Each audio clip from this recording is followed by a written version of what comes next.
Sean todos muy bienvenidos al conversatorio Reflexiones en torno al timbre en la música electroacústica. En esta oportunidad nos acompañan los compositores Elsa Justel, Claudio Lioan, Guillermo Posati y Gabriel Data. Muchas gracias a los cuatro por compartir este espacio con nosotros. Como punto de partida, pienso que sería interesante intentar arribar a una definición extendida para el timbre proveniente de la subjetividad de cada uno de ustedes. A tal fin me tomaré el atrevimiento de compartirles algunas definiciones a modo de disparador. La Real Academia Española define al timbre como la cualidad de los sonidos determinada por el efecto perceptivo que producen los oyentes. Plomb, por su parte, sugirió que el timbre es ese atributo de la sensación en términos del cual un oyente puede juzgar que dos tonos complejos estables que tienen el mismo volumen, tono y duración son diferentes. Y Brian Moore, finalmente, señala que el timbre es un factor multidimensional, a diferencia de la altura o la sonoridad, que son unidimensionales. Probablemente la definición para el timbre debería adecuarse a la disciplina o la actividad que desea enunciarla. Por ese motivo, quisiera entonces consultarlos a ustedes respecto al timbre, con el afán de construir entre todos una definición conveniente para el ámbito de la música electroacústica. Elsa, ¿querés comenzar contándonos tu punto de vista acerca del timbre?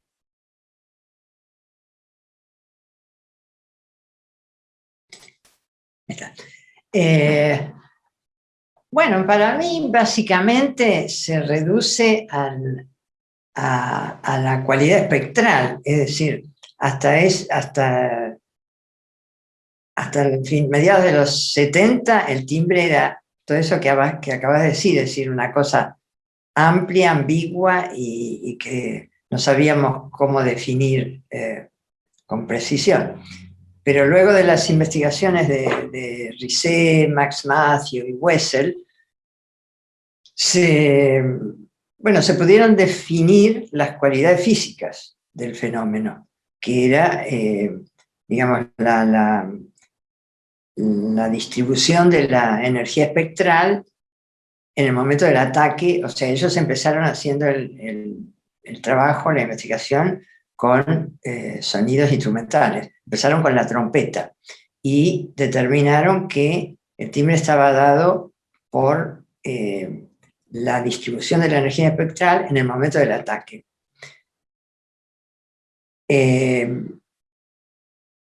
A partir de ahí, bueno, después siguieron con otros instrumentos y con otro tipo de sonidos.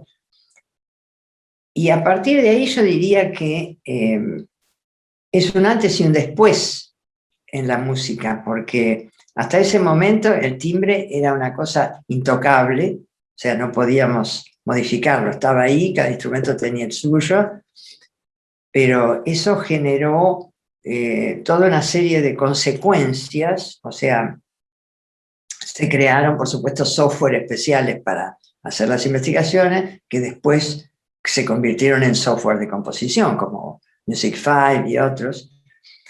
Y también fueron apareciendo otros software que permitían analizar el espectro e incluso modificarlo. Es decir, que a partir de ahí nosotros ya no era el gran misterio el timbre, sino que podíamos intervenir en su interior, en el interior del espectro, y modificarlo, filtrarlo, convertirlo en otro timbre, ¿no es cierto?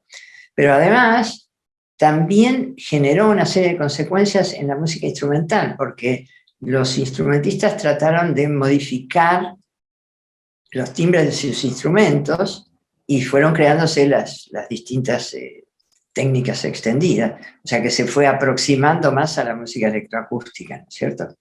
O sea que eso yo creo que es básicamente lo que generó todos estos cambios y, bueno, que constituye un elemento científico, digamos. Hasta ahí es la parte científica. En la parte musical la cosa sigue siendo la misma, porque no tenemos palabras exactas para definir los distintos timbres. Entonces seguimos utilizando la metáfora para definirlos. Y esas metáforas tienen que ver con otras formas de percepción. no solamente el oído, sino la vista, el tacto, hablamos de sonidos rugosos, ásperos, granulados, etc. Incluso del gusto, porque muchas veces decimos sonido, es un sonido dulce o ácido, ¿no es cierto? Pero siempre estamos, volvemos siempre a la metáfora, como es, la música en sí es una metáfora, porque como no es un lenguaje, se expresa exclusivamente con sonidos. Cuando queremos hablar de ella, siempre tenemos que usar la metáfora, ¿no? Entonces, bueno, la metáfora clásica hasta ese momento era el color, ¿cierto? Hablábamos del color, del sonido, el color de los instrumentos. Con la música electroacústica empezamos a usar el término materia. Otra vez la metáfora, porque el sonido es inmaterial. Pero bueno, tenemos que de alguna manera trabajar con esa cosa inmaterial como si la estuviéramos tocando, y entonces de ahí surgen esos términos táctiles o visuales, ¿no? Incluso, bueno, ustedes saben, yo en mi tesis hablo de la forma en la música electroacústica, incluyendo todos los parámetros que implica la forma en la construcción musical, ¿no es cierto? El tiempo, el espacio, las alturas, etcétera, y el timbre.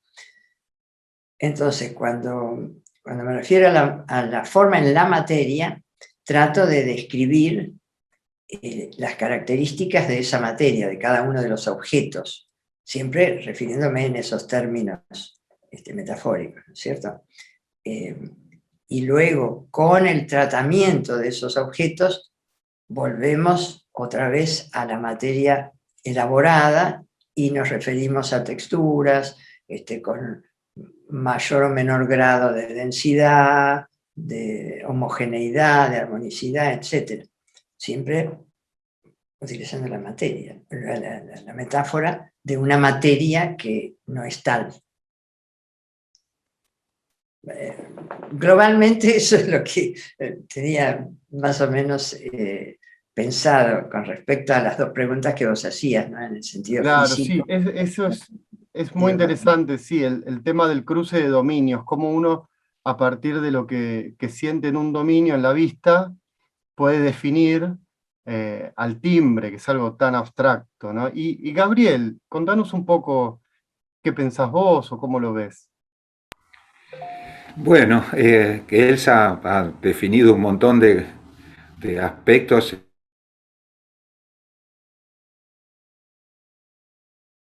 que de alguna manera también la acción que tiene la música electroacústica y desde sus orígenes en la música concreta y la música electrónica, el timbre se ha transformado en un fenómeno central porque podemos operar sobre él.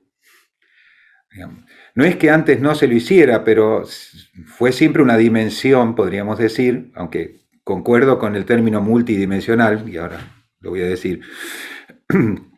Una de las dimensiones, un parámetro que muchas veces se lo define por lo que no es. O sea, es aquello que no es controlable, y si vamos un poco más atrás, es lo que no tiene precisión de escritura. ¿Sí? Es decir, es algo que está escrito también con metáforas. Y ni hablemos en música del romanticismo y postromanticismo, donde el timbre puede llegar a... La definición del timbre puede llegar a palabras o a frases insólitas, digamos. También está claro que la dinámica no está totalmente precisa en una escritura tradicional, ¿no? Pero ese es otro tema. Digamos, lo único que la escritura tradicional ha definido, claramente, de alguna manera la duración y de alguna manera, obviamente, la altura. Entonces, la dimensión tímbrica, antes la podríamos referir a qué diferencia el sonido emitido por una fuente o por otra, pero un tipo muy particular de sonido, digamos, aquel que tiene el espectro armónico. Y todo lo que no tiene un espectro armónico ha sido siempre, históricamente, podríamos decir, no dejado de lado, pero no sistematizado al menos. Es decir, no es un factor de formalización históricamente, tradicionalmente considerado. Desde la música electroacústica, el timbre es un factor de formalización más, aunque la definición de timbre permanezca en una cierta oscuridad, digamos. O sea, yo creo que timbre y textura, los dos términos, son esos términos que han quedado, que todos sabemos de qué estamos hablando, o creemos por lo menos saber de qué estamos hablando, pero nadie puede decir qué es exactamente. Yo ahí haría o invocaría a uno de mis ídolos de la física, que es Heisenberg, con su principio de incertidumbre, esto de que el observador modifica el objeto cuando trata de medirlo, y el margen de error y todo eso. O sea, inmediatamente que uno quiere entrar a la definición de timbre, inmediatamente ya lo modificó y lo atravesó por una cantidad de aspectos científicos, medibles, pero subjetivos, total y absolutamente metafóricos, y por lo tanto yo no, diría ya, no sé si hablar de el timbre o la noción que tenemos de timbre. O sea, no sé si es posible realmente alcanzar una definición precisa. Además, los trabajos de investigación que citó Elsa, que podrían agregar otros al respecto también, muchos tienen que ver con justamente están impactados por la tecnología y la posibilidad de recabar datos y evaluar datos, pero esos trabajos, muchos obedecen también a cuestiones de interpretación subjetiva del fenómeno. Experiencias como la de Gray, por ejemplo, es presentar una serie de eventos sonoros o sonidos instrumentales y hacer una graduación, una escala, tratando de buscar esta multidimensionalidad de la que se habla, ¿no?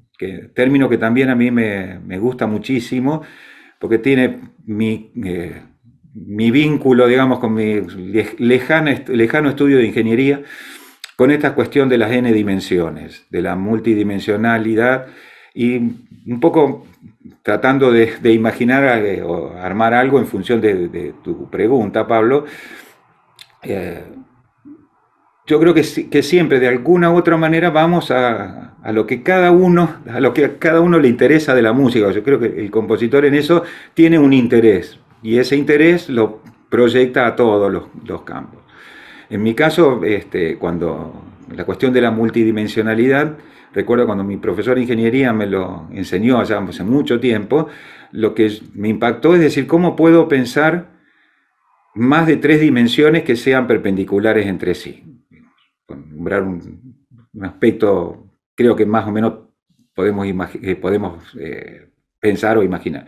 Yo digo, ¿y la cuarta cómo va a ser perpendicular? Y lo que me atrajo de ese tema es que lo podía imaginar, o sea, que me obligaba a imaginarlo.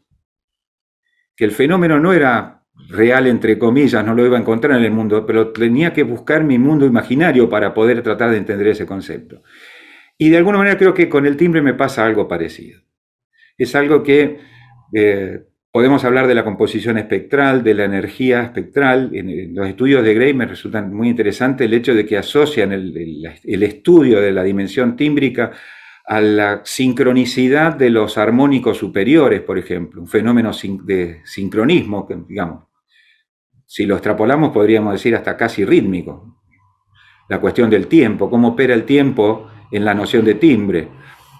Entonces es una dimensión que inmediatamente, concuerdo totalmente con Elsa, inmediatamente que uno lo quiere abordar, tiene que traer cosas de otros lados. Entonces, para redondear un poco el tema, yo iría a la versión, a la situación más ancestral y primigenia del ser humano haciendo música. O sea, para mí el timbre es eso que quizás el hombre de Cro-Magnon escuchó cuando golpeó algo y escuchó un sonido y le impactó en lo emotivo, en lo emocional, que le trajo alguna respuesta en otro nivel que no es el puramente auditivo. O sea, creo que tiene que ver con la acción y ahí con algo que a mí me interesa muchísimo, que es la cuestión gestual, digamos. Como que en definitiva hay un espacio dentro del timbre y también hay un gesto, digamos, que el gesto revela algo, o uno acciona sobre lo gestual cuando está trabajando sobre lo tímbrico. Ahora, una definición en sí, más allá de las técnicas o de lo que pueden aparecer en los libros y todo lo demás, por ahí no la podría definir de esa manera. Claro, sí, sí, es muy complejo. Pensaba esto último que decías con el tema de los diagramas multidimensionales de Gray. recordaba un artículo de McAdams, que obviamente lo cita Gray y lo hace evolucionar, en donde plantea intervalos tímbricos, y uno, cuando ve eso, claro, ya, al menos a mí me pasó entrar en la fantasía de poder hacer intervalos como los de altura con timbres, y después viene la cuestión de la complejidad del timbre que se impone sobre esos estudios, que son buenísimos, pero claro, están acotados, porque en realidad la percepción es tan amplia que uno, digamos, de algún modo, escucha mucho más que esos intervalos y siempre como compositores estamos entre las dos áreas, así que, bueno, es muy bueno, realmente ese es un tema interesantísimo, el tema de los diagramas y eso está muy bien. Guillermo, ¿qué opinas al respecto? Bueno, sí, algunas cosas mencionadas, me siento eco, como esto que decía Gabriel, también se aplicó hacia el tiempo, todos sabemos qué es, pero cuando hay que definirlo no es tan simple. Y lo que decía Elsa respecto a la percepción de cualidades espectrales. Como bien dijiste, Pablo, en la introducción, existen más de una definición de timbre, y si hay algo que todas ellas tienen en común o como suposición, es la percepción de cualidades espectrales en un sonido y cómo esas cualidades evolucionan en el tiempo. Después uno puede ir a definiciones más acotadas, como cuando más relacionadas con una percepción categórica, digamos, cuando uno dice, a mí me gusta el timbre del trombón. Entonces ahí no está hablando de timbre de un sonido, sino de un conjunto de sonidos que todos ellos tienen un núcleo de características comunes que contribuyen a la identificación del instrumento que los produce. Pero lo que es interesante es cuando se habla de timbre de un sonido concreto y particular. Por ejemplo, el trombón tocando en el registro grave, fortísimo, que va a tener más brillo que si toca piano en el registro medio. Y traigo a colación esto que ya fue mencionado, que ese término brillo refleja cómo uno toma expresiones, digamos, por analogía a la percepción visual o táctil. Ahora,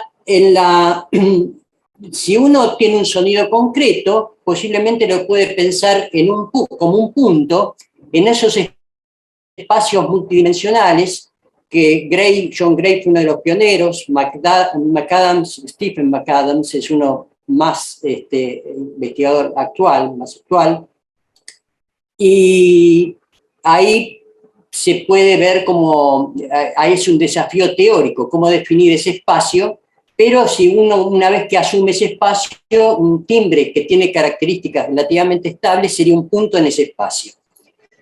Pero ya pasando más a la parte musical, es interesante que cuando uno habla de una obra es rica tímbricamente, o dice que no hay que descuidar el timbre, la electroacústica explota el timbre, ya habla de sonidos que a veces tienen una duración y una complejidad tal que en esos espacios multidimensionales ya serían glisandos tímbricos o recorrerían trayectorias porque tienen mucho dinamismo interno.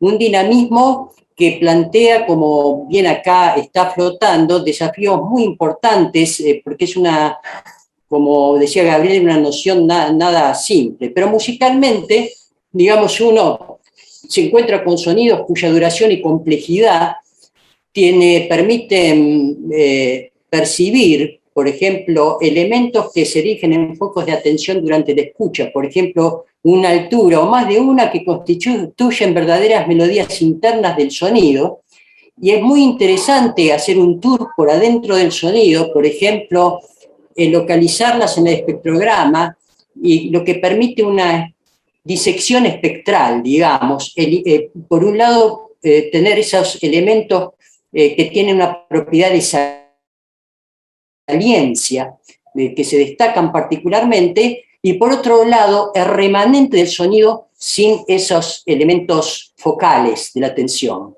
Y en ese remanente pueden aparecer elementos focales que fueron percibidos, pero no de manera consciente inicialmente. Entonces ahí tenemos un verdadero tour adentro del sonido, que permite, podemos decir, calibrar la complejidad que puede tener un sonido propio, digamos, de los que pueden aparecer en electroacústica. Pero ahora quiero pasar a la segunda parte, al empleo musical, porque este descubrimiento, que bien como también se fue mencionado, fue una apertura, digamos, con las tecnologías, uno entró adentro del sonido, llevó a un deslumbramiento que puso el énfasis en el sonido, en el interior del sonido. Yo diría que cada sonido define un contexto que permite distinguir lo que forma parte de él de lo que no. Es como un contexto interno. Y es muy interesante desde el punto musical considerar cómo ese interior interactúa con el contexto local donde aparece ese sonido, un contexto local, digamos, que sea compatible en duración y complejidad con la memoria de corto plazo, porque entonces los datos que uno acaba de escuchar unos segundos antes permiten reinterpretar lo que ocurre en el contexto interior del sonido. Esto es evidente con otros eventos. Cuando uno habla de un do, ese do en realidad puede percibirse como tónica de do mayor, dominante de fa menor, o una nota más de una serie dodecafónica con pocas connotaciones tonales. Entonces, ¿por qué no empezar sistemáticamente a analizar musicalmente qué tipos de interacción puede tener el interior del sonido con lo que lo rodea? Y voy a mencionar dos para ir cerrando, que me resultan particularmente interesantes. Una podemos llamarla proyección. Por ejemplo, yo escucho un sonido U, después otro A, y después uno que hace UA. Es como que el último sonido en su dinamismo proyectó una relación que existía fuera de él. Otra, y ahí está el germen de la fractalidad, aparte. En parciales, el sonido del trombón es proyectado en otra dimensión. La estructura interna del sonido después es expresada por distintos sonidos.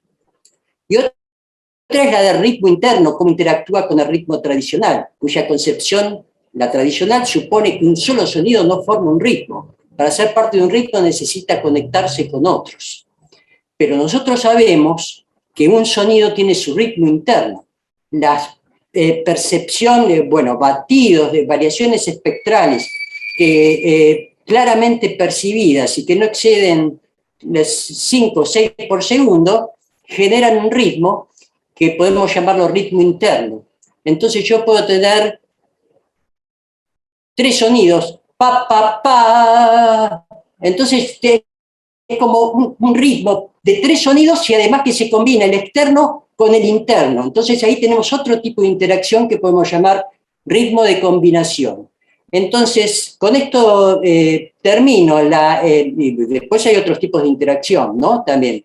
Pero lo interesante de explorar cómo el contexto, ahora que sabemos más del sonido, cómo el contexto resignifica ese sonido del mismo modo que lo hacíamos con los otros elementos que conocemos como las alturas. Bien, bueno, muy interesante. También me hacía acordar al concepto de escucha sintética y analítica, esto de los ritmos internos dentro de un mismo timbre, ¿no?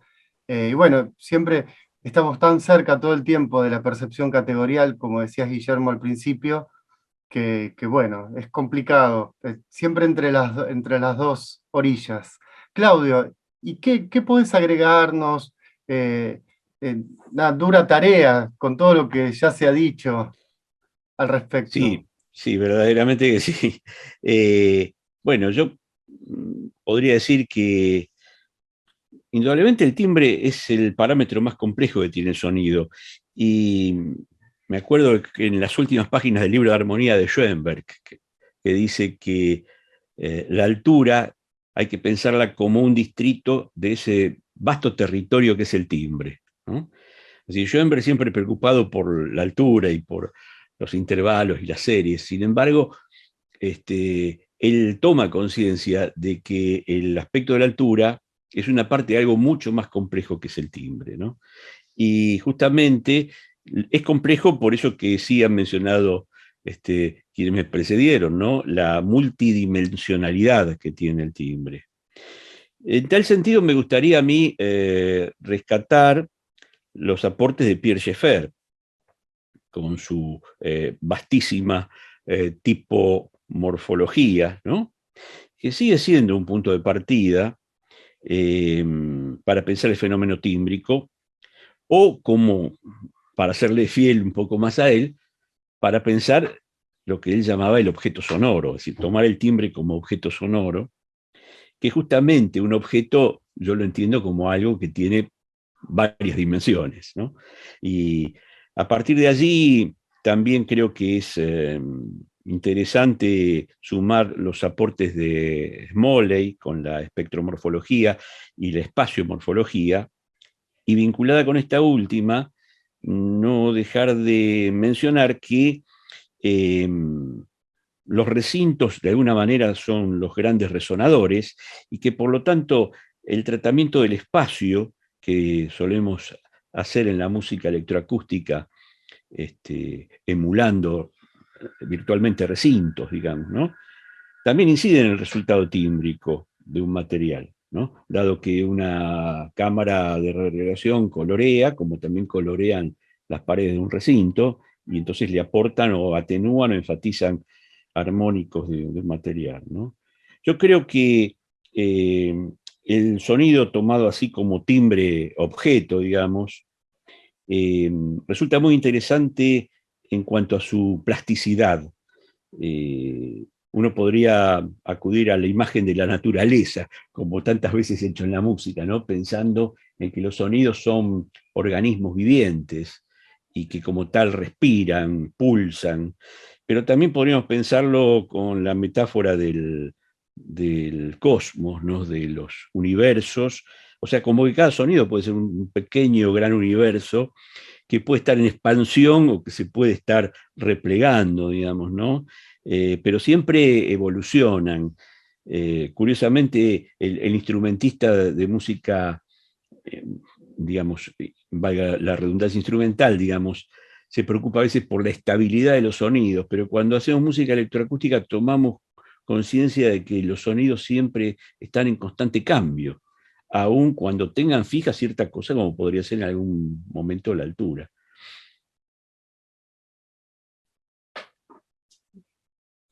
Bien, eso. Bien, bueno, muy interesante. También me encantó la parte de los recintos como grandes resonadores, porque de alguna manera, eh, digo, tiene varios aspectos, pero lo que primero me vino a la mente es el hecho de que cada obra electroacústica, que en definitiva funciona, los parlantes funcionan como emisor, no termina ahí la obra, sino que la obra y el timbre termina de completarse en cada espacio, ¿no? Con lo cual, de algún modo también creo que es parte de su riqueza. Así como diferentes orquestas suenan distintos con la misma obra, en nuestro caso los recintos terminan de completar, ¿no? Al timbre de la obra, y también me pareció muy interesante como concepto porque uno, no sé, en esto de, soñando un poco en música, el tema de los recintos aplicados a cada sonido permiten que uno cambie la, digamos, la caja resonante de ese sonido, ¿no? Así que me encantó esa apreciación. Bien, a partir de estas observaciones, entonces, bueno, no me queda más remedio que consultarlos acerca de qué recursos compositivos, es decir, estéticos, vinculados con el timbre, han sido de su preferencia al modo de componer. Claudio, ¿querés empezar vos?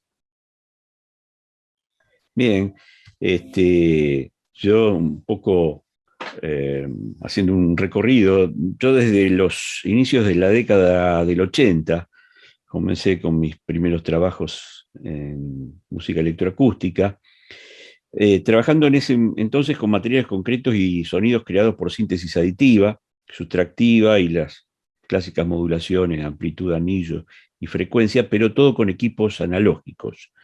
Inicialmente con osciladores y filtros que me había creado un ingeniero de aquí, de Rosario, luego incorporando algún sintetizador monofónico, y algunas unidades de reverberación también analógicas. La edición era toda hecha con cortes de cinta, utilizando grabadores de carrete abierto. Paralelamente comencé a experimentar con una computadora hogareña,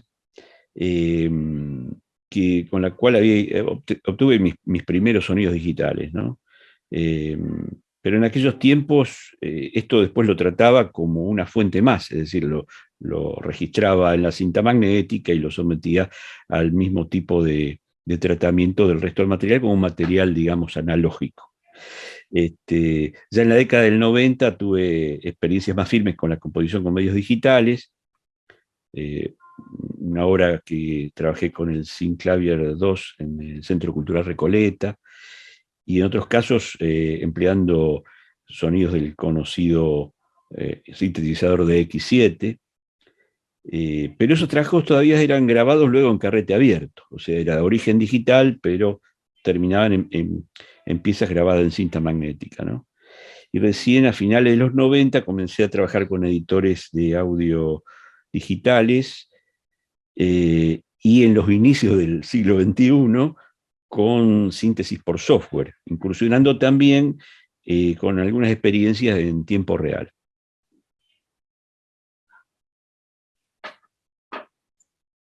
Bien, bueno, veo que podemos ver que te inclinaste bastante por la síntesis. Sí, sí. He también incorporado material, digamos, ampliado, ¿no? Es decir, yo creo que ahí hubo un bache en el sentido mío, por lo menos, cuando en el inicio uno grababa con micrófono y en mi caso era muy poco lo que podía hacer con ese material concreto, ¿no? Y recién cuando llegué a la época en que manejaba los editores de audio digitales, ahí pude de alguna manera recuperar esa cuestión concreta con las nuevas tecnologías. En el interín fue más que nada mucho de síntesis, primero analógica y luego digital, ¿no? Claro, Y yo pienso que obviamente las dos fuentes coexisten, es decir, cualquier cosa sea de origen, digamos, microfónico o de origen sintético, una vez metido en alguna editor de audio o algún programa que lo trate, digamos que ese origen ya pasa a ser algo casi anecdótico, dependerá cómo uno lo transforme luego para que rescatar o no ese origen, ¿no es cierto? claro, claro.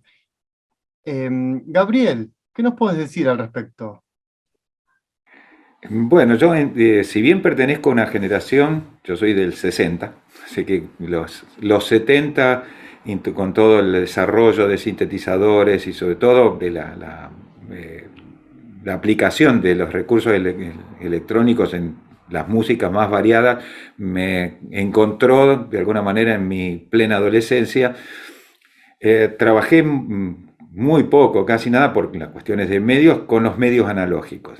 Sí, he hecho cosas, trabajo con algunos recursos de tipo analógicos, pero no he hecho trabajos de cintas, por ejemplo, o sea, salvo alguna ejercitación o cosa por el estilo. O sea que podríamos decir que toda la trayectoria está en el campo de lo digital, a veces emulando cuestiones analógicas.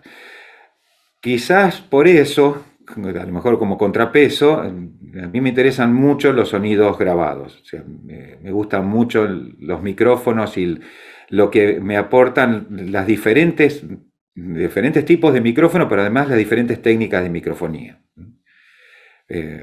Por ejemplo, cuando nos encontró la pandemia el año pasado, lo primero que hice ante el descenso abrupto del ruido urbano fue grabar mi terraza, que es donde tengo mi estudio, y planté AB, MS, todo lo que tenía a disposición lo combiné para tratar de grabar todo lo que andaba dando vueltas, sobre todo pajaritos y ese tipo de cosas, y las fuentes más insólitas que habitualmente son muy difíciles de encontrar en un mundo urbano, digamos, ¿no? Así que de alguna manera mi música es bastante urbana, digamos, como buen rosarino.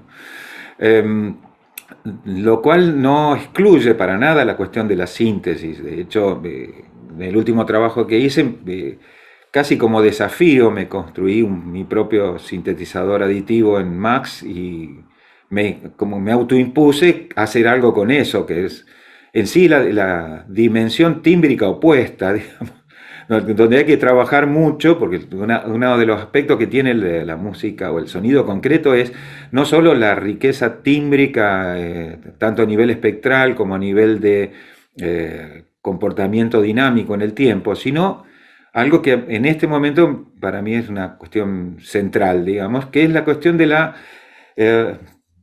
no sé llamarle simulación, pero la evocación en todo caso del sonido en el campo libre. O sea, no suelo usar mucha reverberación, justamente porque me interesa mucho el sonido cuando está al aire libre, una cuestión más natural, y el micrófono me permite eso, captar la distancia, que de otra manera es una dimensión que me tiene particularmente interesado y donde hay trabajos enormes al respecto, cómo percibimos la distancia en un sonido, la cuestión del conocimiento de la fuente, el tener que comparar diferentes distancias si el sonido es abstracto, o sea, cómo entra la dimensión de la distancia en ese tipo de sonido. Y en ese sentido también el vínculo que hay entre el mundo sintético, donde esa dimensión es muy difícil de lograr, con el mundo concreto o más concreto, digamos. Y hasta qué punto esos se intersectan. O sea que eso evidentemente lo permite el campo digital, es muy difícil de lograrlo dentro del dominio analógico.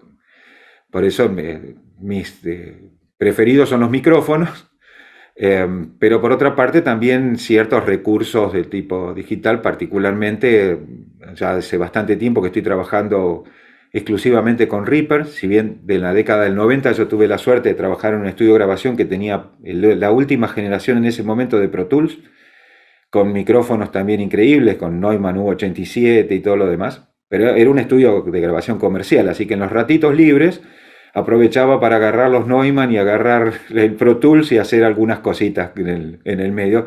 Me miraban medio raro los del estudio, pero no importa, se conseguía sonido. El único problema que tenía en ese momento es que para llevármelo a mi casa tenía que usar un disquete de 3,5, entonces los sonidos tenían 2 segundos de duración, no podía, más que eso no podía tener.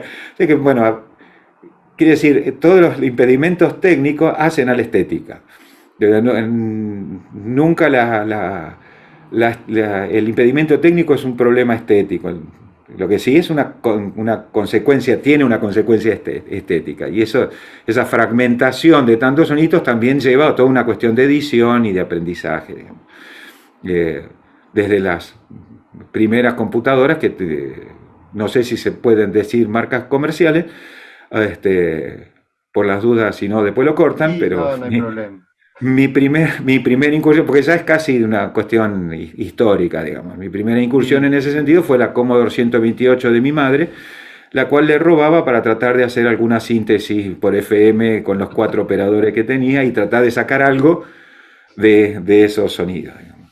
De todas maneras, digamos que puedo utilizar un montón de recursos, algunos de ellos siempre digitales, pero algunos de ellos casi por autoimposición, porque en definitiva a lo que voy es que lo que me resulta encontrar gratamente después en los resultados o por donde voy trabajando, es que siempre termino buscando las mismas cosas, o sea, dándole soluciones muy diferentes a las mismas problemáticas.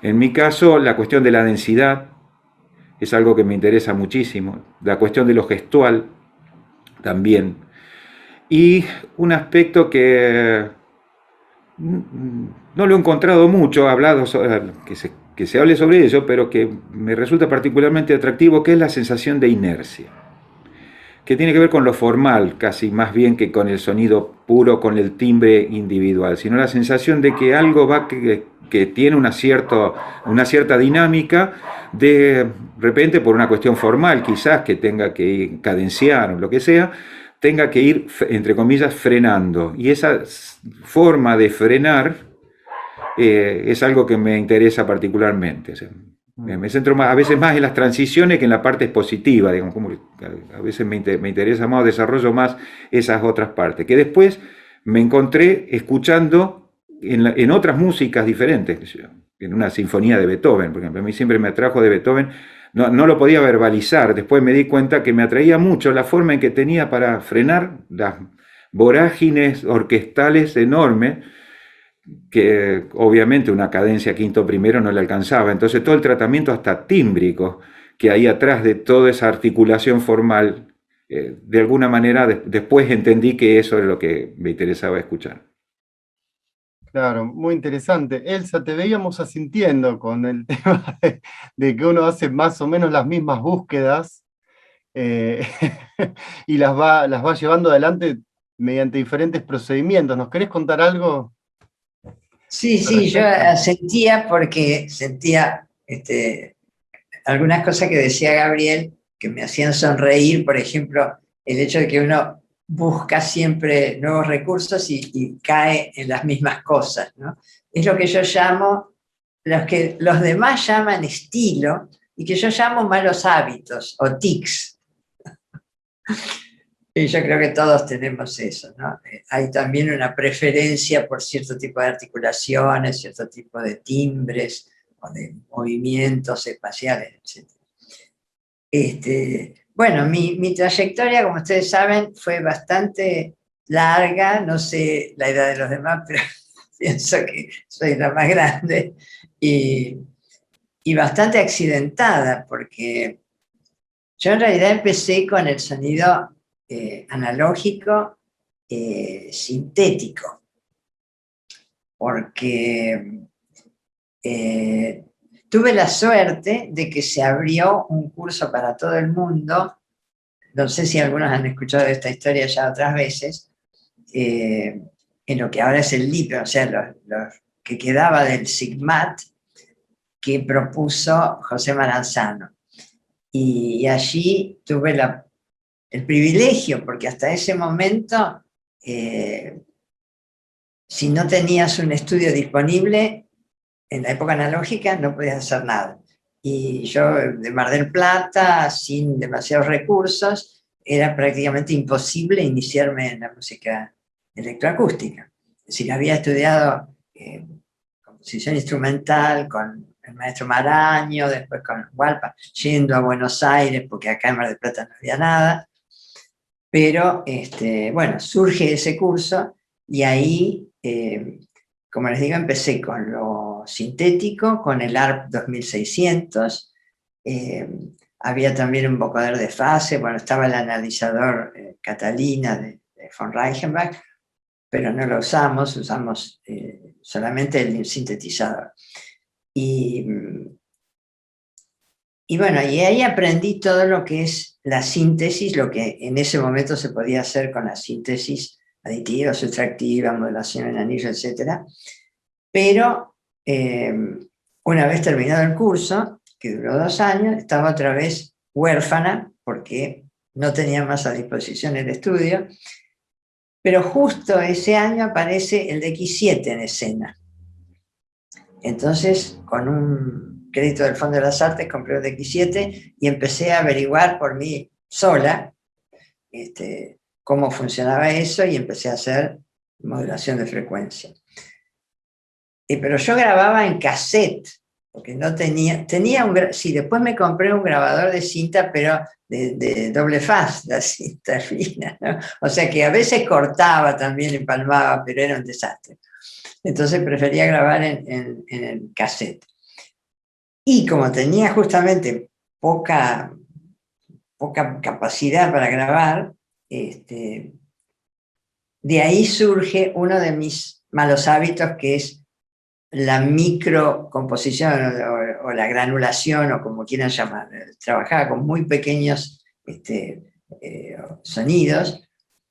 Incluso me dibujaba las ondas. El tema de la frecuencia modulada me parecía teóricamente muy interesante, pero después el resultado sonoro no siempre me satisfacía. Entonces me dibujaba yo la onda, la portadora, las moduladoras, dándoles distintos valores a los distintos momentos del ataque, el delay, etc.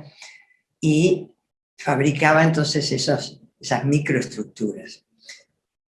Al año siguiente aparece lo que fue, creo, la primera computadora MIDI, que fue la C5M, que tenía un módulo de X7 en el interior. Entonces podía hacer los sonidos sea en el DX7, sea en la computadora, y a través del MIDI hacer la mezcla. Entonces empecé a hacer mezclas, porque al principio hacía sonidos aislados, o sea, fabricaba un objeto y grababa ese objeto, no tenía ninguna posibilidad de transformarlo. Entonces los ponía uno tras de otro, trataba de organizarlo de manera que tuvieran un sentido narrativo, ¿no? Pero eran cosas muy breves en general. Y después con la computadora ya empecé a mezclar. Pero bueno, todo esto fue ocurriendo muy lentamente en el tiempo, porque yo no podía viajar a Buenos Aires muy seguido, tenía mis cargos acá como profesora y tenía todo el tiempo ocupado, así que fue pasando el tiempo y bueno, pasaron una infinidad de cosas en el medio, no les voy a contar mi vida, pero llegó un momento en que tuve primero una beca para ir a Darmstadt y ahí experimenté con un sistema que estaban desarrollando en ese momento Clarence Barlow y otros compositores, de espacialización. Entonces yo llevé mis soniditos y los probé en el espacio ahí, ¿no? Era con unos sticks como los juegos electrónicos, ¿no? Bueno, pero ahí conocí a alguien que me dijo, si vos querés hacer música electroacústica tenés que ir a Bourges. Y ahí fue donde yo presenté mis cassettes, envié mis cassettes y me dieron la beca para ir a Bourges. Y ahí volví otra vez a la época analógica. Yo ya estaba haciendo con el DX7 lo digital y me pusieron a cortar cinta, porque en ese momento ellos tenían un criterio que el estudiante tiene que empezar por lo analógico y después recién... Además, lo digital estaba en sus comienzos, o sea que tampoco había grandes equipamientos digitales, ¿no? Entonces me pusieron a cortar cinta. Otra vez, que yo no había cortado mucha cinta, como les digo, porque no tenía dónde, con qué. Solamente, bueno, a veces en el IPEN, después hicimos un grupito con algunos de los chicos y ellos habían comprado un grabador de cinta y probamos, pero como les digo, muy, muy salpicada, ¿no? Así que ahí corté cinta a morirme y me fascinó la idea de cortar cinta, de trabajar con el sonido a ciegas, porque con la cinta no ves nada, tenés que apuntar justo donde querés cortar y que te salga bien, porque además no se pueden tampoco hacer demasiadas copias por las dudas, porque cada vez que hacías una copia agregabas ruido, o sea que después era cachivache todo eso, ¿no?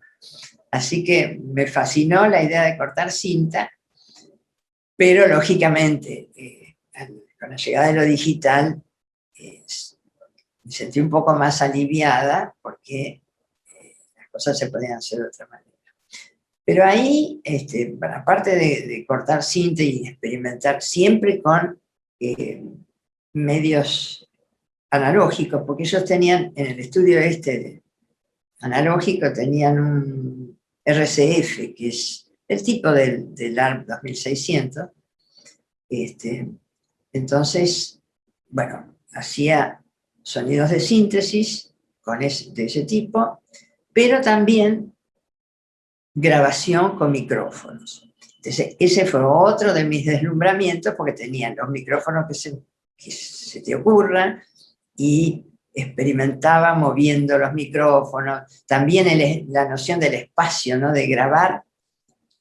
Para mí el momento de la grabación era ya prácticamente empezar a componer, porque no era cuestión de poner el micrófono ahí cerca de la fuente, sino ponerlo cerca de la fuente, pero también moverlo en el espacio, porque ya de esa manera estaba creando, como decías hoy, Gabriel, cambiando el timbre en el momento de la grabación, porque al mover el micrófono también generas otro tipo de vibraciones, ¿no?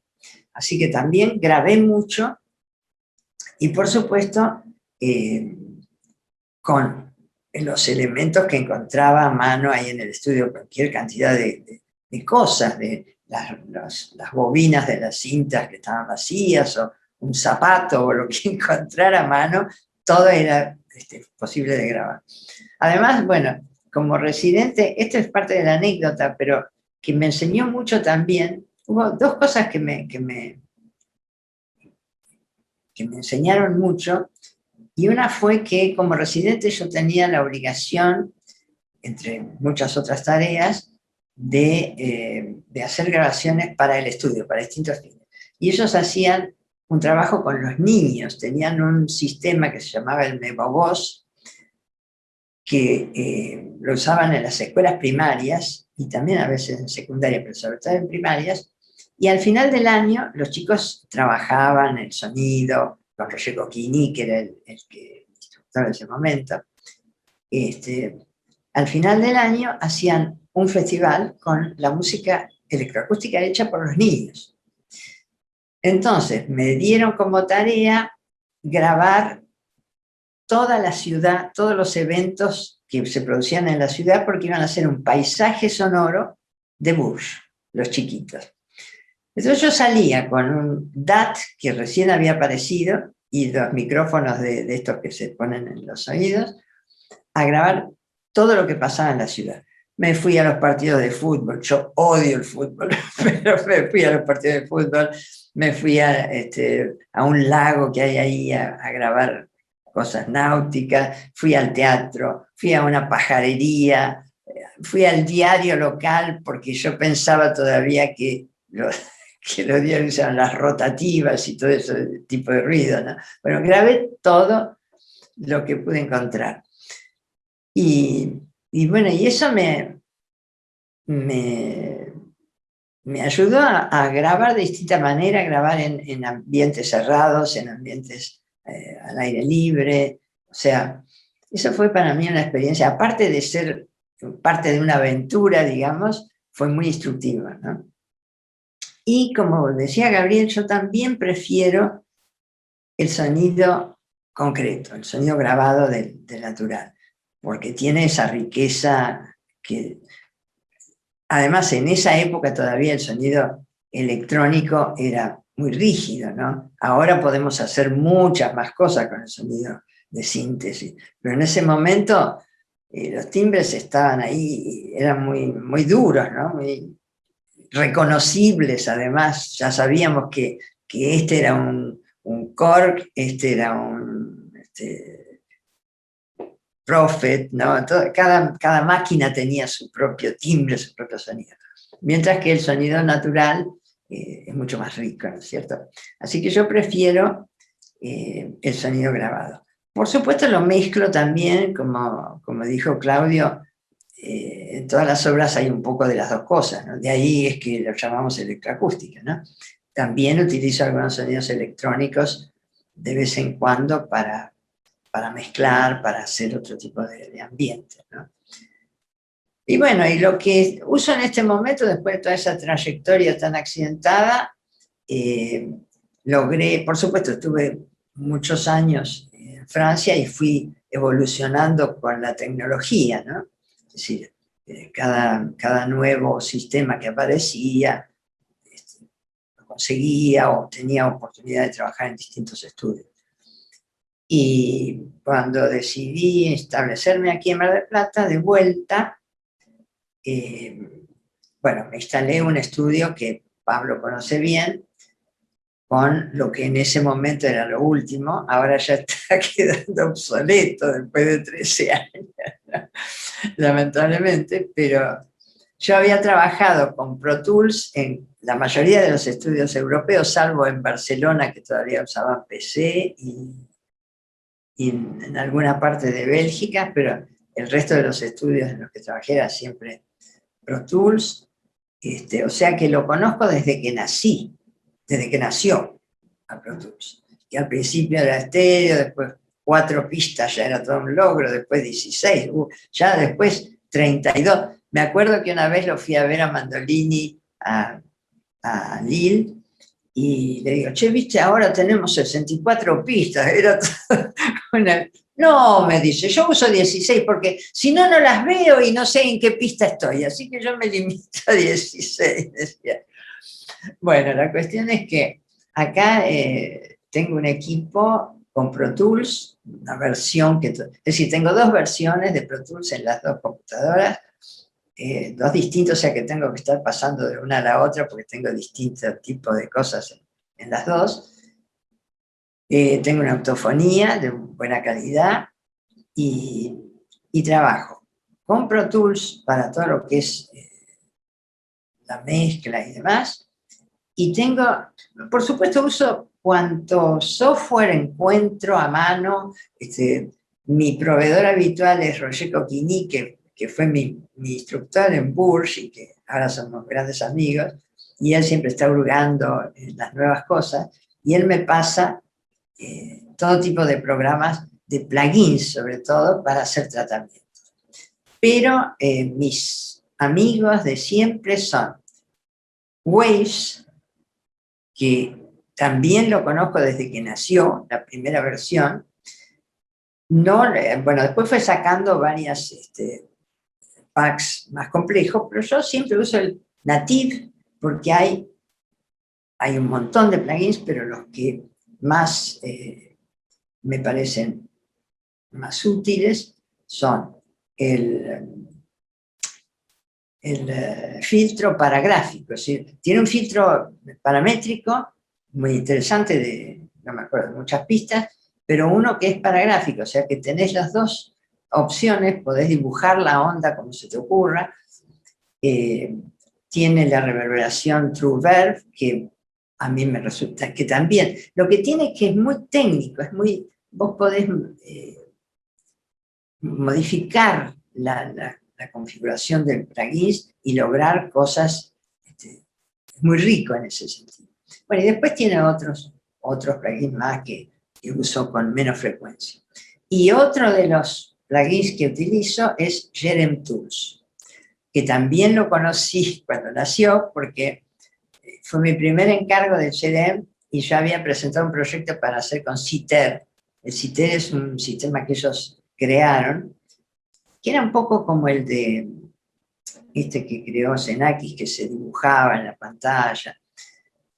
Pero cuando yo presenté el proyecto, François Bell me recomendó que usara Jerem Tools, que ellos estaban en ese momento desarrollándolo, porque lo podía utilizar en cualquier computadora. Mientras que el Citer había que usarlo solamente en esa, no recuerdo qué computadora era, pero era en esa. Entonces me dieron la versión, porque Jerem tiene la costumbre de ofrecerte el programa a los que están invitados, a los que van a trabajar ahí. O sea que la primera versión me la dieron ellos. Y me gusta tanto ese como Waves, porque son programas que no varían demasiado en el tiempo, es decir, mantienen su configuración, su presentación. Es como el Forte, ¿no es cierto? Es siempre igual.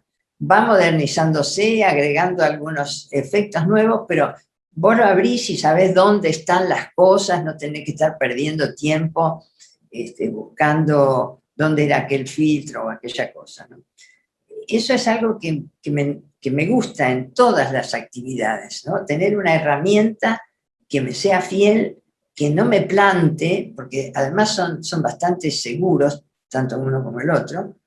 Es raro que planten, Claro, que mantengan una constancia en el diseño con el correr del tiempo, ¿no? Que si no uno tiene que aprender de nuevo el software, como pasan 3 versiones y es otro programa. Entonces, después actualizan los sistemas operativos y no te sirven más. Claro, y en esta, por ejemplo, Pro Tools tenía una política, ahora ya hace tiempo que no lo compro, ¿no? Pero tenía una política que iba avisando a los usuarios cuando cambiaba el sistema, porque Apple además cambió los sistemas ahora todos los días, no sé, en esa época era cada año, cada 2 años, pero ahora ya es directamente imposible. Y ellos te avisaban que estaban trabajando para hacer la nueva versión con la nueva versión del sistema, ¿no? Que en tantos meses iba a salir o en tantas semanas iba a salir. Entonces vos esperabas y estaba todo a punto y ya probado y te aseguraban que, bueno, que tenía un bug de tal cosa, pero que lo demás andaba, ¿no? O sea que eso te hace seguir, hay una cierta fidelidad es como un matrimonio, ¿no? Claro, sí, a largo Bueno, plazo. Y a sabes que largo plazo. hablabas del ARP y recordaba, y le paso la pregunta a Guillermo, recordaba que vos, Guillermo, tenías una obra hecha con ARP, el Adiós, ¿puede ser? ¿O me estoy Sí, confundiendo? yo sospecho que fue el mismo ARP que usó Elsa. Ah, el mismo físicamente, el mismo del LIP. Sí. Exactamente, sí, sí, ¿Nos sí, querés sí. contar un poco de tu trayectoria digo, en el uso de dispositivos, de hardware, de software?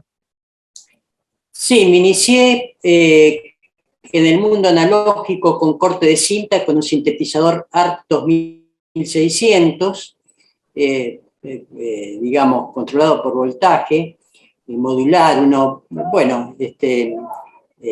tecnología propia digamos, de esa época, y también usaba filtros resonantes que fueron diseñados, tengo entendido, diseñados y construidos por el ingeniero Fernando von Reichenbach, que entre otros lugares trabajó ahí en el Laboratorio de Investigación y Producción Musical de la Recoleta. Como dije, eran ritmos de cinta, aunque primero aclaro que no fue el resultado de una preferencia o una elección, sino que uno a veces se ve en circunstancias de, por ejemplo, no tiene acceso a nada, o no sabe nada y de golpe se abre una puerta. La puerta que a mí se me abrió fue ese mundo. Una sala donde había un ARP, estaban estos filtros resonantes y había regleta de corte de cinta y grabadores de cinta abierta, Ampex. Entonces no es que dije, elijo esto porque lo prefiero. No, era lo único que se me abrió eso. Lo que sí recuerdo es que me atraía la idea de investigar ritmos, entonces cortaba la cinta, incluso escribía algunos ritmos de manera que las distancias temporales cumplieran como curvas logarítmicas o exponenciales, iban acortando o alargando, y daba un efecto bastante interesante rítmicamente, y el modelo estético era más bien, me acuerdo que se nos mostró una obra de un alumno de Mario Davidovsky, Maurice Wright se llamaba, que había muchos sonidos cortos. Entonces, estos sonidos sí eran sonidos a veces todo por síntesis. También otra herramienta que tenía este sintetizador ARP era el sample and hold, que disparaba en forma aleatoria, ¿no? Y era útil para hacer ciertas características de textura. Y bueno, y así fue el comienzo. Sí, trabajé con el ARP. Y también me interesaba, por ejemplo, un sonido largo, un ataque con caída paulatina de varios centímetros de cinta, metros me imagino, porque iba a varias decenas de centímetros por segundo, duraba un montón de segundos, y en un momento de la caída corté la cinta, metí otros sonidos en medio y después seguía la cola del sonido donde había terminado, intentando, porque estaba interesado en cómo un sonido mismo generaba cierta previsibilidad acerca de su evolución y de golpe jugar con desviándose de esa predicción que el oyente naturalmente tenía. Después pasé a otro mundo y bueno, ahí ya dejé lo analógico, pero seguí con la síntesis y sobre todo con software como el Common Lisp Music. Era una época donde todavía estaba ligado al LIPM y había una tecnología común que con el Karma de Stanford, que era el sistema Next. Y se usaba, y ahí usé sobre todo síntesis por FM, el Common Music y además esa fue otra cosa nueva para mí, el componer con algoritmos las secciones. Las grandes secciones estaban puestas de oreja, pero las secciones internamente muchas veces la organización de los sonidos era el resultado de algoritmos y el timbre de los sonidos eran, o sea, los primeros, la organización de las interna de las secciones era con Common Music y los timbres mismos con Common Lisp Music. Ambos eran software basados en la sintaxis del Lisp, que entonces me empezó a interesar también ese tipo de lenguaje. Y después hice una tercera obra con lo que termina la primera época, que está caracterizada por obras hechas fuera de casa, porque no tenía en casa computadora o recursos para hacer una obra, digamos. Como se mencionaba él, se había que ir a otro lado, digamos, a hacer música electroacústica. Y en esta última obra, fue hecha fuera de casa, me acuerdo haber usado el Audio Sculpt, un programa que corría en Mac, sobre todo la convolución, y ahí fue la primera vez que usé sonidos concretos, sobre todo grabaciones de muestras de clarinete que se hicieron profesos para esa pieza, y también ruido blanco utilicé, entonces por eso white clarinet se llama, clarinete blanco, porque combina las muestras de clarinete con el ruido filtrado. Y ahí termina una época y después empieza otra, que después de un periodo como de un hueco, ya empiezan obras hechas en mi casa, podemos decir. Donde el Audition tiene, en sus primeras versiones 1.5, tiene un rol importante, y donde empiezo también a buscar, y siempre combino, digamos, software comercial, empecé a escribir programas propios que no alcanzan para hacer una obra, no alcanzarían para hacer una obra completa electroacústica, pero sí para imprimir tal o cual característica que no encontraba o que era muy trabajoso hacer a mano. Entre esos software, uno que hice, ante todo en Audition, usaba mucho filtros, aún se puede usar, ¿no? Un filtro que en el dominio de la frecuencia, o sea, se hace la transformada de Fourier, se filtra ahí, después transformada inversa y dinámico. Los filtros dinámicos, digamos, los encontraba atractivos porque, como decía Elsa, en las primeras épocas sonidos sintetizados a veces eran demasiado estáticos, y hay que tener en cuenta que el cerebro procesa información acústica de una manera asombrosa por haber desarrollado el lenguaje. Entonces encontraba estos filtros interesantes. Pero también empecé a usar algún software propio, como entre otros uno que rápidamente no fue de mi preferencia, pero que consistía en tomar un sonido que podía ser grabado, cualquiera, un sonido de entrada, y supongamos, para ejemplificar una sinusoide, tomaba un ciclo, o cada ciclo de la sinusoide, y desordenaba las muestras. Pero a medida que iba avanzando, el nivel de cantidad de muestras que desordenaba era más chico hasta llegar a una muestra, entonces desordenar una no puede, porque queda en el mismo lugar. Entonces quedaba la sinusoide yendo como emergiendo de ruido blanco. Y era medio duro como quedaba, pero a veces con algún filtro general y aplicación de reverberancia, uno sentía siempre como una nube de ruido emergiendo el sonido original, sea cual fuera ese original. Pero no lo usé muy poco, lo usé, no estaría en mis preferencias, porque no tenía, el código que hice no tenía un control fino del tiempo de transición, eran como que siempre se daba algo muy parecido en ese sentido. Pero también escribí otro que tomaba un sonido y lo dividía en ventanas de igual duración, era por el número de samples, de muestras, y las reordenaba de acuerdo a las amplitudes, siguiendo un patrón como de zigzag. Si, por ejemplo, había 10 ventanas cuyos valores iban 1, 2, 3 hasta 10, reordenaba de manera que quede 10, 1, 9, 2, etc., 8, 3, hasta que se iba uniformizando. Y entonces, si en frecuencias no muy altas, o sea, ventanas que tenían cierta duración, por ejemplo, de menos de medio segundo más, se daba un efecto rítmico, y aparte, esto se hacía en los dos canales de manera independiente. Entonces, dos cosas que en ambos canales en el original son sincrónicas, quizá uno iba a parar a otro lado, y se escuchaba un efecto bastante raro, pero sí tenía el problema de que como las ventanas se cortaban al número de muestras especificado, estaba lleno de clics. Entonces, ahí es donde el Audition con noise reduction, o sea, reducción de ruido, o sea, herramientas, lo atenuaba. Y eso caracterizó un conjunto de obras que a partir del 2007, ahí está, quizá vos la conocés, Pablo Compelectro, Sonic Mundo, Gied Estel, tienen esas características, y desde el punto de, también usé un instrumento de batidos de reset con C-Sound, pero eran cosas más puntuales. Y después,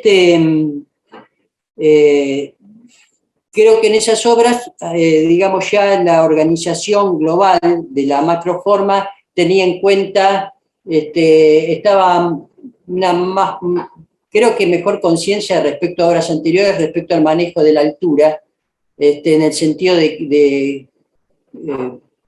que una altura predominara, no necesariamente estando presente en todo momento, pero su vigencia sí, caracterizando más grandes secciones.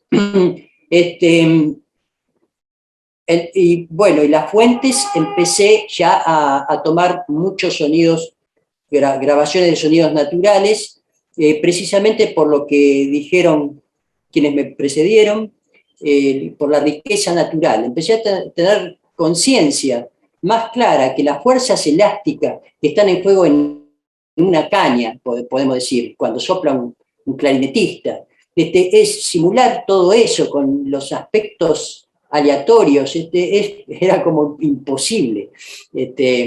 Igual, bueno, tiene un valor didáctico hacer la síntesis, si no es que no puedan convivir. Por ejemplo, uno puede, digamos, usar incluso un tono sinusoidal y usarlo como un eco, una resonancia de un sonido natural en el cual uno percibió una altura focal, para retomar un término que usé antes, para la atención, pero que el sonido no la prolongue y de golpe uno, es decir, no es que sea incompatible, pero el sonido es como que la síntesis ya tuvo menor porcentaje y tomaba mucho, digamos, sonidos naturales, explorando algún problema particular, por ejemplo, qué huellas deja una convolución cuando uno de los sonidos involucrados es de un fagote de determinadas características, y quizás ya coloreaba bastante.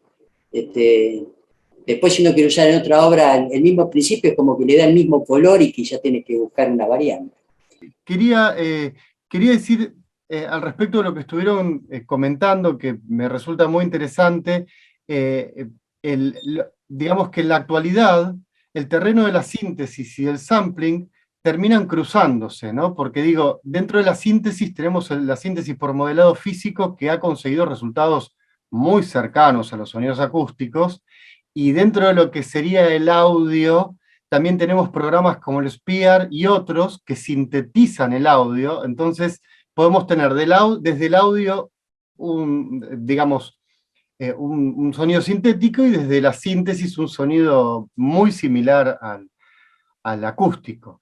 Y a raíz de esto, y aparte también aprovechándolos que ustedes, no porque tengan mucha edad, pero sí porque la historia de la música electroacústica es corta, podríamos decir que pasaron por toda la historia de la electroacústica en cuanto al instrumental. Vieron cómo me cubrí antes, ¿no?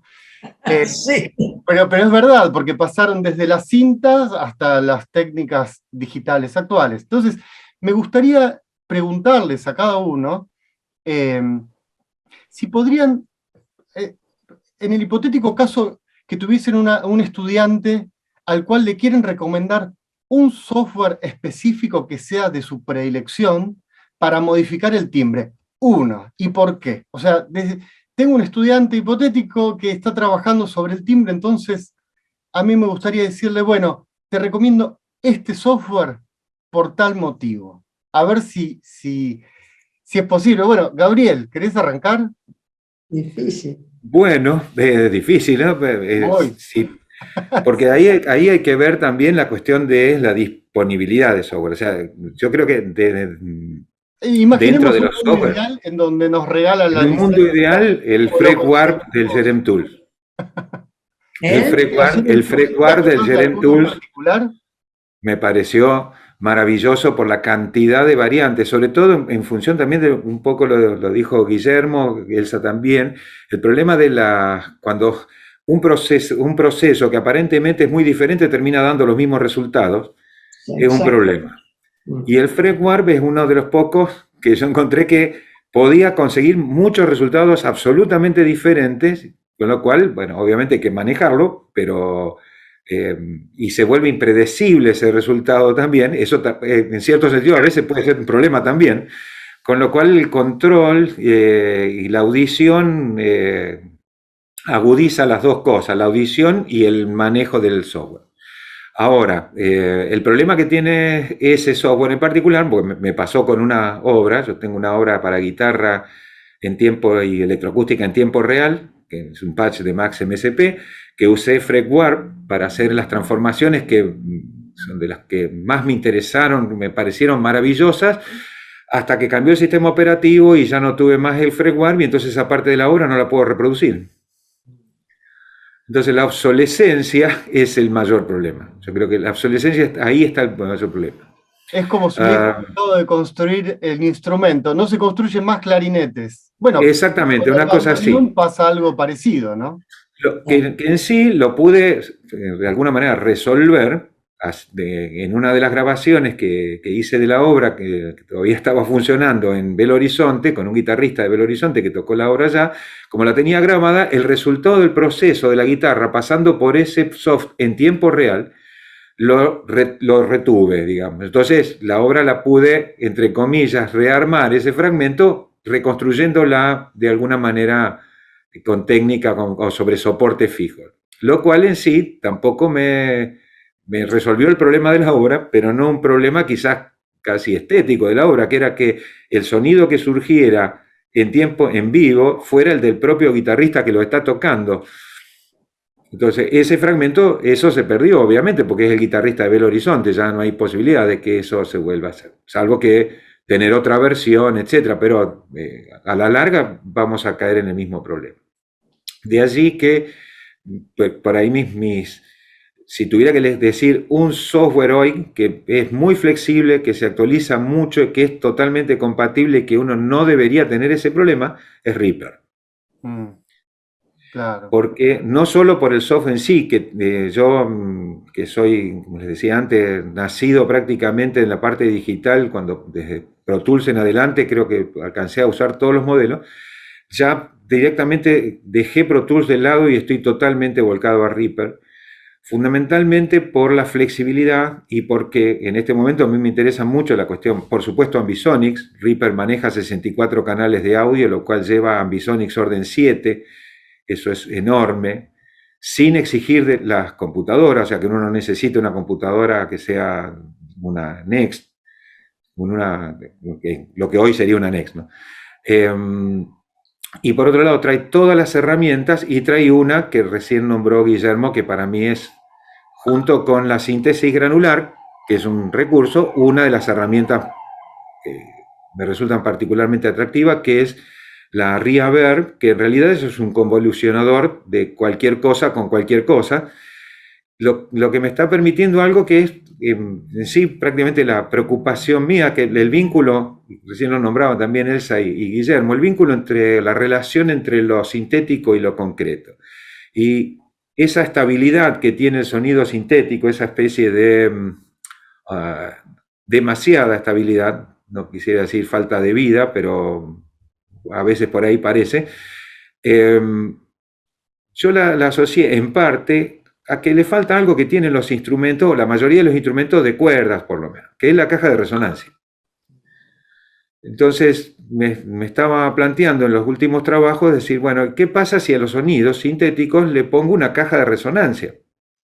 Y esa caja de resonancia puede ser cualquier cosa. En mi caso, por ejemplo, agarré grandes cajas de cartón que me han quedado de aparatos por ahí, las cerré, le puse un micrófono piezoeléctrico, las golpeé y con eso tengo una caja de resonancia de cartón.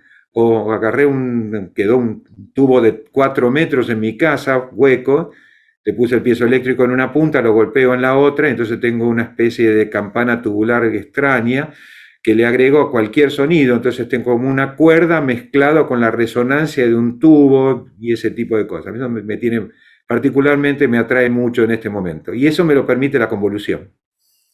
Entonces, en ese sentido, como todo eso ya viene en Reaper, yo lo que sugeriría es Reaper. Claro, sí, sí. Yo no voy a hablar de Reaper porque los que me conocen ya saben que empiezo y no paro. Así que directamente le voy a preguntar a Claudio, ¿cuál sería tu software recomendable? Te tenés que activar el micrófono. Ahí está. Digamos, también yo creo que Reaper es la herramienta en este momento, por todo esto que acaban de decir, es la más indicada, a tal punto que también tiene osciladores y permite hacer armar síntesis, ¿no? Yo diría, si el alumno tiene más tiempo o más paciencia, y sobre todo si tiene una cierta mentalidad más analítica, yo le recomendaría también C-Sound, que es el que yo sigo usando como programa, digamos, de cabecera, y que permite también trabajar con samples, por supuesto, ¿no? Y todos los tipos de síntesis, o unos cuantos. Pero además le recomendaría otra cosa que me parece que es muy importante, y que es que se atreva a trabajar con medios mixtos, o que se plantee ejercicios donde confronte, digamos, sonidos creados por él con sonidos instrumentales, porque creo que eso es muy, muy formativo para, digamos, yo diría que es una dura prueba esa comparación para un sonido electroacústico, porque los sonidos acústicos son muy ricos, pero digamos, por eso mismo es una confrontación que sirve para aprender, para desarrollar un buen sentido de autocrítica, y luego del momento a lo mejor no sé, tristeza o frustración, ponerse a trabajar más y encontrar la manera de mejorar ese sonido electrónico. Yo siempre digo que, por lo menos me lo digo para mí, ¿no? Sin ofender a ninguno de mis colegas, pero yo me digo que la música electroacústica aún tiene que aprender mucho de la música instrumental, ¿no? Bueno, eso diría. Bueno, está muy bien, está bueno. Elsa, bueno, nuevamente, te enganchás sintiendo, así que te voy a preguntar primero sobre el software preferido, uno, así, y luego si querés extenderte un poco más en relación con lo que decía Claudio, que es muy interesante esto de que los compositores electroacústicos sería conveniente que aprendamos un poco más de la música instrumental y lo extiendo, ¿no? Al sonido en general, acústico, ¿no? Bueno, a propósito, voy a empezar por el final. A propósito de lo que dijo Claudio recién, el maestro Madaño, yo lo conocí en un curso para docentes hace mucho tiempo, justamente en Rosario, en el cual nos hacía hacer, por supuesto, bandas rítmicas para los estudiantes, para los niños, ¿no? Y, por ejemplo, tomen un cuarteto de Beethoven y transfórmenlo en una banda rítmica. Entonces, teníamos muchísimos instrumentos allí, ¿no? De percusión.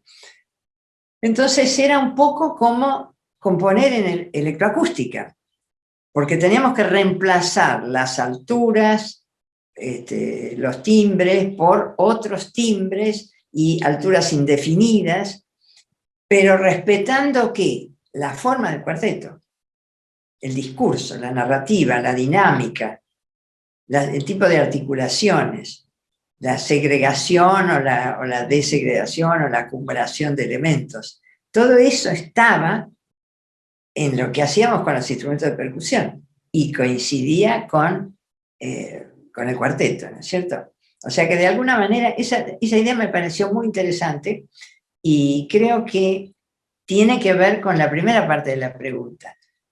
Yo hace mucho que no doy clase en forma sistemática, ¿no? Ahora doy clase solamente a gente que ya tiene, vos lo sabes bien, una trayectoria y que sé que son compositores y que no van a venir a hacerme perder el tiempo, ¿no? Pero en general yo trataba de hacerles grabar primero todo lo que encuentren a mano y con cualquier recurso. Por supuesto, con un telefonito por ahí me venían, ¿no? Con lo que tenían.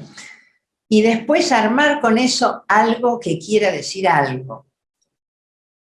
O sea, el software es el recurso ideal, pero como decía Gabriel, los softwares son peligrosos en el sentido de que aparece el gran software, me acuerdo, bueno, no me acuerdo el nombre ahora, pero un software que era como Reaper ahora, que se puso de moda, que todo el mundo lo tenía, que era gratis, y fue el gran boom. Pero resulta que lo que pasa a menudo con esos software gratis, que un día dejó de funcionar. No lo hicieron más, no lo actualizaron, no coincide con los sistemas, y entonces nos quedamos sin la herramienta y nos sentimos perdidos, ¿no? Entonces, yo creo que los chicos tienen que acostumbrarse a trabajar con lo que tengan a mano y tratar de sacarles el mayor provecho posible y que los deje conformes. O sea, haz lo que quieras, organiza algo, pero que ese algo te produzca algún tipo de sensación, algún tipo de emoción y que puedas transmitirlo eso a los demás. O sea, me importa más el resultado sonoro final, aunque sea una pavada, a veces con una campanita o con cualquier elemento simple, se pueden lograr discursos musicales subjetivos, emotivos. No sé, pienso que yo no quiero darle demasiada importancia al software en ese sentido. Pero si no, bueno, si tiene posibilidad, yo insisto, como dijo Gabriel, que el Jerem Tools tiene varios plugins que son muy ricos en posibilidades de transformación. En este caso hablábamos del timbre, ¿no es cierto? Transformación del timbre. Pero a veces podés transformar un timbre mezclando dos sonidos diferentes. Si haces una buena mezcla bien balanceada, que no reconozcas uno o el otro, podés obtener un segundo, un tercer timbre diferente con una simple mezcla, que a veces puede ser de un instrumento incluso. Un instrumento y un sonido electrónico, por ejemplo. El que es maestro en eso, que era maestro en eso, por ejemplo, era Risset. Una cosa que a mí me subyugó siempre era la capacidad que tenía de fusionar un sonido, por ejemplo, de flauta con un sonido electrónico o con un sonido grabado de la naturaleza. Que de pronto vos sentís que algo se está transformando de esa flauta y no sabés qué es. Y es que lo mezcló con un sonido completamente simple, electrónico. Bueno, él era amante de Debussy, por ejemplo, como buen francés. Y yo me acuerdo que Debussy una de las cosas que me impactó es en el preludio de la siesta del fauno, que empieza con la flauta y de pronto entra el oboe, en la primera parte, en la introducción, entra el oboe. A la tercera, como está siempre el oboe en la orquesta, sin embargo, era una nota media, creo que era un do, en el que el oboe es más inestable y entonces con la flauta se produce una mezcla rara y es un momento en el que no sabes qué le está pasando a la flauta hasta que en la nota siguiente, era un oboe que se estaba metiendo, ¿viste? Y simplemente era conocer bien las características de los instrumentos y hacer eso, hacer un cambio de timbre, ¿no? Bien. Claro, bueno, está bien, muy excelente. Y me quedo con la Jerem Tools entonces, de las herramientas. Pienso Digo, como que para sí. terminar con alguna herramienta. Y de esos plugins, ¿uno en particular o el paquete completo?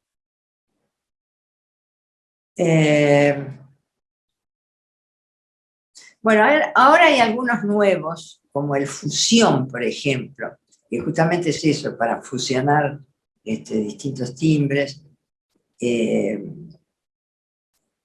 los filtros en general. Los Si filtros. vos querés cambiar un timbre, el filtro es Sí, también. la base, ¿no?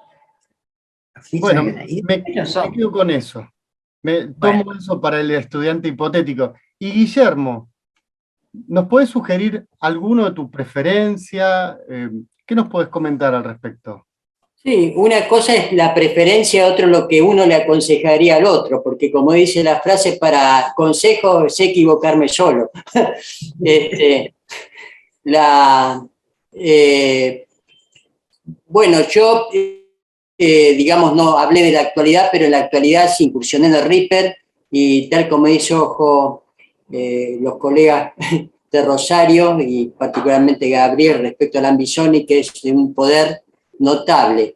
Pero para mí, y quizá más en consonancia también lo que decía Elsa, que cada uno tiene que descubrir su camino. Entonces yo me daría miedo decirle usar tal software, porque yo mismo nunca hice una obra con un solo software, es decir, a partir de la época que describía anteriormente, siempre combinaba distintas herramientas, tanto de software comercial como buscando software propio, que después también hice uno en MATLAB que permite un juego de delays, por ejemplo, donde si uno dice hola, el O se escucha, el parlante, también se disocian los canales y de golpe se escucha primero en el parlante derecho y después en el izquierdo, y sigue la O y es al revés, y, de golpe primero en el izquierdo y después en el derecho, y con timbres, con tiempos de delay diferentes. Entonces eso da un sello y después usé mucho, me dio mucho resultado el Audition 1.5. Ahora, si uno tiene que recomendar algo actual, aparentemente, digamos, o sea, Reaper es poderosísimo porque más que un programa en el sentido cerrado, como los de antes, es como un entorno por este concepto de plugins. Y entre ellos, por ejemplo, está la posibilidad de hacer Ambisonic, sí, hasta séptimo orden. De hecho, yo acabo de trabajar en tercer orden, y además uno puede, con Reaper, ¿no? Y puede, digamos, procesar el sonido en función de su trayectoria de un modo muy simple, es decir, que cuando el procesamiento tímbrico dependa de su posición en el espacio. Así que es muy poderoso, pero yo lo usé más para la parte espacial, para o sea, este software que hice en MATLAB, para mí, fue para un preprocesamiento en el espacio que después lo pasé por Reaper, integrando con otros fenómenos. Entonces, ese juego de delays izquierda-derecha, ya en Ambisonic de tercer orden, en una semiesfera, ese eje en los extremos va rotando y va haciendo como ecos de delay, pero además moviéndose en una semiesfera. Que con software anterior no tengo la menor idea. O sería mucho más, no sé, el CLM de esa que describí antes. No sé, es muy poderoso y tiene en realidad no es como un camino a explorar. Pero yo recomendaría que encuentre su propio camino, eligiendo quizá algún software que enseguida él lo siente afín y que descubre un camino en ese software que, por ejemplo, lo filtro con tal cosa, con tal frecuencia, después lo paso por esta convolución y después le aplico no sé, un chorus, yo qué sé, y siempre me da algo interesante. Bueno, que empiece de ahí. Si eso le resulta muy estándar, deberá usar otro, es decir, casi que filosóficamente, recomendar un software me da miedo, porque me parece que es igual que lo que decía Saíta respecto a percusión, que el percusionista toca un instrumento aunque tenga un platillo, un bombo, un gong, y el concepto de instrumento es tener todo eso en uno, no son tres instrumentos, arma eso como potencial. Bueno, el software que yo recomendaría es uno que diseña el alumno juntando de aquí y allá distintas herramientas, distintos software y cadenas de procesamiento que le permiten sentir, como mencionaba Elsa recién, que se siente él mismo que está encontrando un camino con que puede narrar cosas que tienen su sello. Ahora, si ese estudiante tiene una, como decía Claudio, una mentalidad quizá que no rechaza lo analítico, entonces le recomendaría que trate de hacer humildes programas, por ejemplo en MATLAB, que implementen algoritmos que quizás no están implementados y los combine con los comerciales, porque no va a inventar la rueda de cero, no se va a armar la historia del software, no tiene sentido, pero quizás un programita que tenga alguna particularidad y después va combinando. Así que podría ser bueno un combo, aunque ya permitirnos dos. Sí, sí, está bien. Pablo, que, por ejemplo, como él dice, Reaper y Sound, o sea, algo muy distinto, dos cosas distintas que le abran panoramas tan diferentes que el estudiante va a decir, pero qué amplio es esto, voy a averiguar, bueno, qué más, porque si uno da solo Sound o da solo Reaper, quizás se pierde gran parte de la riqueza que el software puede ofrecer al músico electroacústico. Bueno, bien, una gestalt de software, podríamos decir. Que las partes terminan Claro, yendo el todo, que uno en realidad, que por separado, no sé, ninguno por separado opera de manera de eficiente. afuera parece, el de afuera va a verlo como un Frankenstein, pero el que lo armó a esa criatura le va a sabe cómo sacarle el jugo. Esa criatura digital.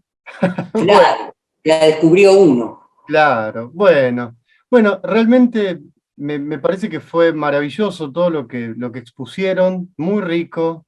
Creo que es muy valioso, sobre todo para las personas que comienzan a entrar en este mundo tan vasto, y a los jóvenes que dan sus primeros pasos. Así que quería agradecerles profundamente por compartir con nosotros este espacio, por acceder bueno, a conectarnos y a conversar un poco en torno a estos temas. Así que, bueno, hemos llegado al final. Les agradezco muchísimo y bueno, será hasta cualquier momento. Gracias a vos y ha sido un gusto también compartir con los colegas, con Gabriel, Claudio, con Elsa y por supuesto con vos, Pablo, este evento. Gracias. Bueno, Saludo a todos. Igualmente, yo ha sido muy rica la conversación, hemos entre todos visto que los puntos de contacto, por dónde están los intereses, por dónde caminamos. Lo que veo es que ninguno quiso volver a la parte analógica, Pablo, sí, yo quería en base a probar tu a ver si última había pregunta. algún amor perdido, pero veo que no. Sí. Bueno, exactamente. Muchas gracias por la invitación. Ha sido una charla muy enriquecedora y un gusto estar con ustedes, aunque sea de esta manera digital. Bueno, gracias Pablo y también encantada de haberlos visto. Bueno, a Gabriel no te conocía, ha sido un placer. Con Claudio nos conocemos de hace mucho tiempo, también ha sido muy grato volver a verte y también Guillermo. Así que espero que esto, en fin, ha sido muy nutritivo, como dijo Claudio, pero también interesante que se repita, ¿no es cierto? Que podamos seguir discutiendo porque aquí han surgido algunos otros temas que merecen también desarrollarse, ¿no es cierto? Sí, Y sí, felicitaciones, Pablo, por este tipo de iniciativas que son propias tuyas. bueno, gracias, gracias. Bueno, esperemos que la próxima sea presencial, que nos podamos ver y en algún punto X sería muy lindo, que estamos todos lejos. Pero bueno, muchísimas gracias a todos nuevamente y bueno, Contrario. será hasta entonces.